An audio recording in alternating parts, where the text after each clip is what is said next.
Salam aleykum dostlar. Yakında bir albüm çıkardım. Sevgilim adlı albüm çıkardım. Adından belli borçları düşünüşümüz yani. İçinde Sevgilim adlı aydımım var. Sevgi aydımlarından cemlenen Habib Music Siga Güvenç Hocayev adlı kompozitör, aranjörçük olanların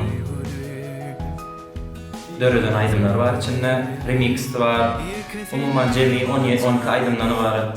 Basana remix aydımlar. Yakında bütün platformalarda, dünya platformalarında görüp dinleyebilirsiniz. İyi giderim. Daha sizin oğuran aydımlarınızı TikTok'un klipleri düşürür. Sizin dikkatinizi getirir.